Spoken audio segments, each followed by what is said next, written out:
সালামু আলাইকুম। গেল ২৪ ঘন্টায় নানান উদ্বেগ এবং উৎকণ্ঠার মধ্যে কেটেছে।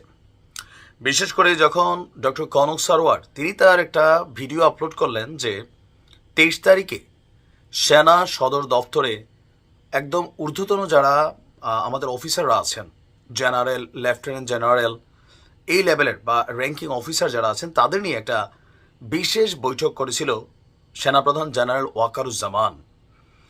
তারপর তিনি বললেন যে বাংলাদেশে ২৪ তারিখে জরুরি অবস্থা জারি হতে পারে।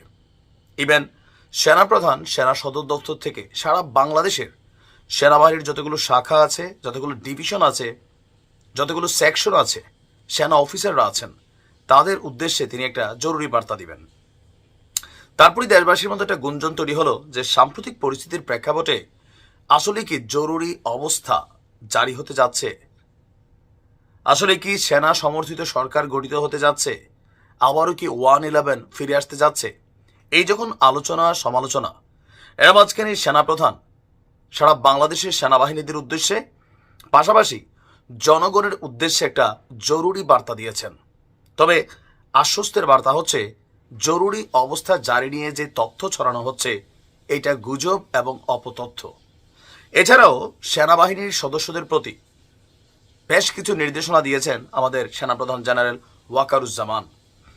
সেনাবাহিনীর প্রধান বলছেন বর্তমান পরিস্থিতিতে যে দায়িত্ব এবং নিষ্ঠার সাথে সেনাবাহিনী কাজ করছে তার তিনি প্রথমে আমাদের যারা অফিসার্স আছেন বা সোলজার্স আছেন তাদের প্রশংসা করে তিনি বলছেন দেশের আইনশৃঙ্খলা পরিস্থিতি নানা ধরনের অপপ্রচার, গুজব, উস্কানিমূলক বক্তব্য সহ বিভিন্ন বিষয়ে সেনাবাহিনীকে টার্গেট করা হচ্ছে।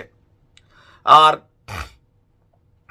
সেনাপ্রধানের বক্তব্য যে তিনি যারা এই কর্মকর্তা এবং সৈনিকরা যারা অন ডিউটিতে আছেন ফিল্ড লেভেলে তাদের প্রতি তিনি কৃতজ্ঞতা আদায় করেছেন দেশের আইন শৃঙ্খলাকে ব্যালেন্স রাখার জন্য। এর পাশাপাশি সবাইকে ধৈর্যের সাথে দায়িত্ব পালনের পাশাপাশি যে কোনো উস্কানিমূলক বক্তব্যে প্রতিক্রিয়া না দেখানোর বিষয়েও তিনি সতর্ক করেছেন। তিনি বলছেন যে এমন কিছু করা যাবে না যাতে উস্কানিদাতাদের যে লক্ষ্য আছে বা যে টার্গেট আছে সেটা অর্জিত হয়। বাংলাদেশ সেনাবাহিনী একটি পেশাদার বাহিনী। সেনাবাহিনীর কার্যক্রম সম্পর্কে সরকার জানে এবং জনগণও জানে। এইসব কথা উল্লেখ করে তিনি বলছেন নানান গুজব ছড়ানো হচ্ছে, কিন্তু দেশে কোনো জরুরি অবস্থা জারি করা হয়নি। অনেকেই নানা ভুল তথ্য, অপতথ্য নানাভাবে ছড়াচ্ছেন। এতে বিভ্রান্ত হওয়া যাবে না। পরিস্থিতিকে সামলাতে হবে ধৈর্যের সঙ্গে। সেনাবাহিনীর কাছে সর্বোচ্চ অগ্রাধিকার দেশ এবং দেশের জনগণ। আর ওনার বক্তব্য হচ্ছে যে সামনে ঈদ নিয়েও বক্তব্য দিয়েছেন। সবচেয়ে জরুরি যে বার্তাটা তিনি দিয়েছেন যে সেনাবাহিনী ক্ষমতা গ্রহণের কোনো পরিকল্পনা করেনি এবং কি সেনাবাহিনী কখনো ক্ষমতা গ্রহণও করবে না বা এই ধরনের উচ্চাভিলাষ সেনাবাহিনীর নেই।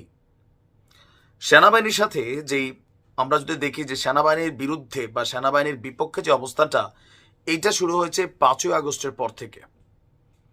আপনার অনলাইন অ্যাক্টিভিস্ট ডক্টর পিনাকি তিনি যখন সেনাপ্রধানকে নিয়ে একের পর এক ভিডিও বানাচ্ছেন তার যারা সমর্থক আছেন তারা কিন্তু বিষয়গুলোতে উৎসাহিত হচ্ছেন। আর অ্যাজ এ রেজাল্ট আমার মনে হয় যে পিনাকি দা ছাড়া ওইভাবে সেনাপ্রধানের বিরুদ্ধে মানে সাংবাদিক ইলিয়াস অল্প, ডক্টর কনক সারোয়ার এবং পিনাকি তারাই সবচেয়ে বেশি ভূমিকা রাখছেন সেনাপ্রধানের বিপরীতে একটা মত তৈরিতে। এবং কি আপনার পিনাকিদাও যথেষ্ট উল্লাসও প্রকাশ করেন মাঝে মাঝে। তবে এই বিষয়গুলো কোথাও না কোথাও আমার কাছেও মনে হয় যে বাংলাদেশের যে সার্বিক পরিস্থিতি সেটাকে বিগড়ে দিবে। সেনাবাহিনী এবং জনগণ যদি কখনো মুখোমুখি হয় দেশে গৃহযুদ্ধ ছড়িয়ে পড়বে। আর এতে ভাত না খাইয়া মরতে হবে বাঙালি জাতির।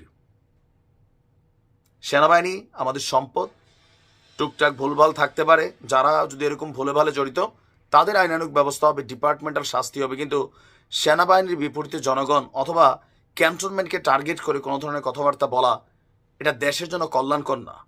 আর এই দেশের রাজনীতিবিদরা হোক সেটা হাসনাত আবদুল্লাহ হোক সেটা XYZ প্রত্যেকে তাদের রাজনৈতিক স্বার্থ হাসিলের উদ্দেশ্যেই প্রতি কদম ফেলে।